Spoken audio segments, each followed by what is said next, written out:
आज की वीडियो में मैं पे आउट या प्रॉफिट शो नहीं करूंगा बल्कि अपने लॉसेस शेयर करूंगा। हो सकता है ये वीडियो आपको एक बड़ी गलती से बचा ले। लास्ट तक देखना, कुछ ना कुछ सीखने को ज़रूर मिलेगा।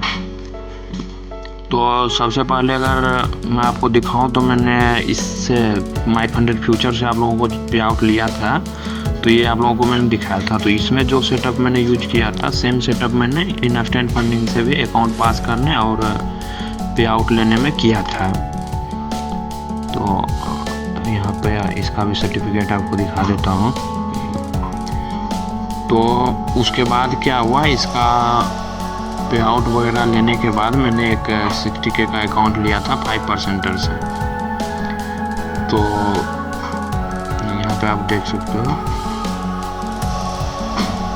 तो ये अकाउंट पहले जो है प्रॉफिट में गया और पास ही होने वाला था, बट उसके बाद थोड़ा एक वीक जो है मेरा लॉसेस में है। तो इसमें क्या था, उस टाइम पे मैं अपना रिवर्सल सेटअप यूज कर रहा था, जो कि मैंने इंडियन मार्केट में ही किसी से सीखा था और उसके बाद उसको मैंने मॉडिफाई करके अपना फॉरेक्स में मैं यूज कर रहा था। तो जिस बंदे से मैंने सीखा था वो अपना सेटअप, वो बंदा भी फॉरेक्स मार्केट में आया और आने के बाद वो जो है थोड़ा अपना प्रॉफिट वगैरह दिखाने लगा। और उस वीक जो है मेरा थोड़ा ये लूजिंग स्ट्रिक तो नहीं, मतलब 2-4 कुछ एसएल गए थे। तो मेरा सेटअप जैसे जो है ना पॉइंट वाइज है, एक पॉइंट ऊपर जाता है, मतलब मैंने कुछ फिक्स कर रखा है US30 में रिवर्सल में कि इतना पॉइंट ऊपर जाके क्लोज होगा तो फिर मैं एंट्री करूँगा। इस टाइप का मेरा सेटअप है। और वो पुराना वाला जो सेटअप था वो कैंडल स्टिक बेस्ड था, ठीक है।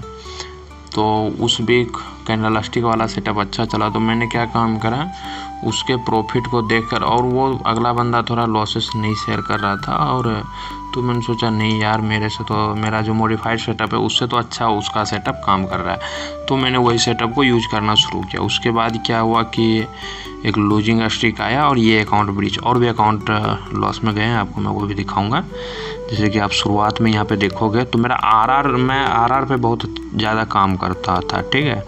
तो आप जैसे कि यहाँ पे देख सकते हो प्रॉफिट वगैरह हो रहे थे और लॉसेस छोटे होते थे, 200-300 इस तरह से। आपको दिखाता हूँ, लॉट साइज भी लगभग सेम ही था, 5 लेता था इस 5 लॉट कर करके, ठीक है। तो उसका ये लूजिंग स्ट्रिक मेरे मॉडिफाइड सेटअप पे ही आया था, बट देख सकते हो आप कितने छोटे छोटे लॉस हैं। और मैंने सेटअप कहाँ पे चेंज किया वो भी आपको दिखाता हूँ। यहाँ पर भी ये जो भी लॉसेस हो रहे हैं, प्रॉफिट हो रहा है, ये मेरे मॉडिफाइड सेटअप पे ही हो रहा था अभी तक, ठीक है। ये भी उसी का यहाँ पे होगा शायद, हाँ। तो यहाँ पे आप देख सकते हो मैंने क्या काम करा, 16 लॉट 8 लॉट, समझ रहे हो ना मतलब।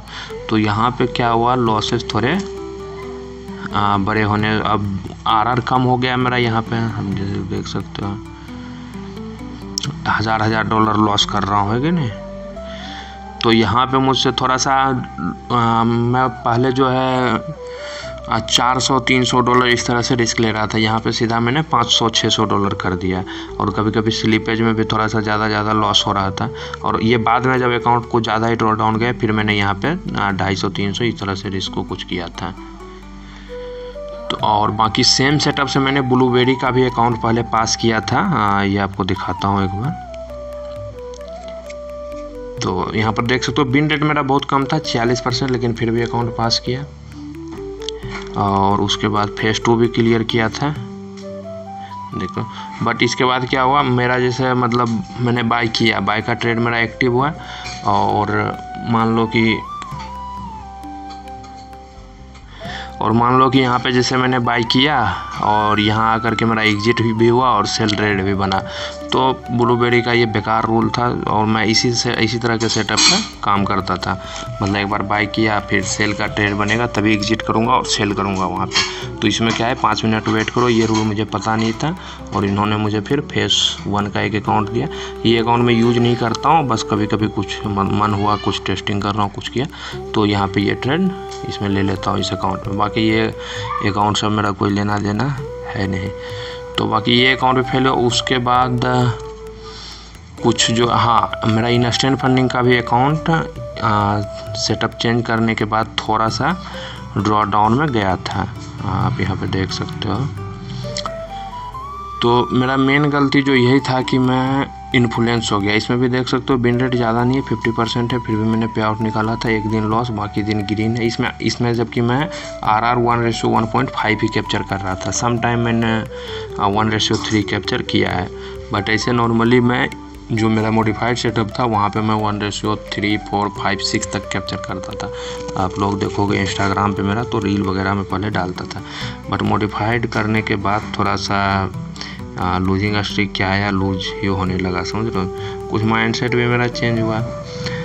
तो मेरा कहने का मतलब ये है, लोगों को एकदम जो मतलब एक ही सेटअप पे स्टिक रहना चाहिए, मतलब सेटअप चेंज करना बहुत ही बड़ा। और ये गलती मैं बहुत पहले से ही करते आ रहा हूँ, ऐसा नहीं है, मैंने पहले भी किया है। और ये जो पे आउट मैंने लिया था इस अकाउंट से, ये सेटअप तो मैं अभी यूज कर रहा हूँ। ये भी मेरा बहुत पुराना सेटअप है, और सेटअप चेंज करने के बाद भी मैं रिवर्सल ही यूज कर रहा था, बट थोड़ा सा डिफरेंस आ गया था सेटअप में, और यही मेरा सबसे बड़ा मिस्टेक रहा था। आप लोगों से मैं यही कहूँगा, इस वीडियो के थ्रू मैं यही लर्निंग देना चाह रहा हूँ आप लोगों को, कि आपका जो प्रूवन सेटअप है, जिस सेटअप से आप पे आउट वगैरह ले चुके हो, तो उस सेटअप को किसी दूसरे के इन्फ्लुएंस में आके कि भाई वो बंदा प्रॉफिट कर रहा है तो उसका सेटअप यूज कर लेता हूँ, ये सबसे बड़ा मिस्टेक है। और अब जा कर के मुझे ये मिस्टेक समझ आ गया है। तो अभी आज कितना तारीख हो गया, 22 सितंबर, आज मंडे है। तो 22 सितंबर से मैं बस अपना 2 ही सेटअप यूज करूँगा। एक कंटिन्यूएशन वाला जो है बाय सेल उसको, और दूसरा मैं रिवर्सल में यूज करूँगा। तो अपना जो मेरा मॉडिफाइड सेटअप है उसको यूज करूँगा। मैंने छोड़ा था, मेरा जैसे सेटअप पॉइंट वाइज है, मैंने छोड़ा था उसको इस वजह से कि कल को ये सेटअप काम करना बंद कर दे, कैंडल स्टिक अच्छा चलेगा। लेकिन अभी तक तो काम करना बंद किया नहीं है कि नहीं, अभी तक मेरा सेटअप पुराना वाला ही अच्छा काम कर रहा है। तो ये डर मेरे मन में हमेशा रहता है कि मेरा सेटअप काम करना बंद कर देगा तो मैं क्या करूँगा, कैसे प्रॉफिट करूँ। और यही रीज़न है कि मैं प्रॉफिटेबल होने के बाद भी मैं पे आउट नहीं ले पाया हूँ, 1-1.5 मंथ हो गए हैं। तो इस चीज़ को मैंने अब सुधार कर लिया है, और आगे से ऐसा कोई सेटअप चेंज का मिस्टेक नहीं होगा, ठीक है। और बाकी नेक्स्ट वीडियो में बनाता हूँ इसके ऊपर फ्यूचर फर्म और CFD फर्म, क्योंकि कोई भी यूट्यूबर जो सही चीज़ है उस पर बात नहीं कर रहा है। तो मैं एक मतलब बढ़िया वीडियो बनाऊंगा जिसमें रियलिटी दिखाऊंगा, रियलिटी क्या है ना, बिना किसी लालच में आए हुए, क्योंकि यूट्यूबर जो है लालच में आके वीडियो बना रहे हैं, ये बात मुझे समझ आ गई है। तो मैं नेक्स्ट वीडियो में इसके ऊपर डिटेल से बात करूँगा।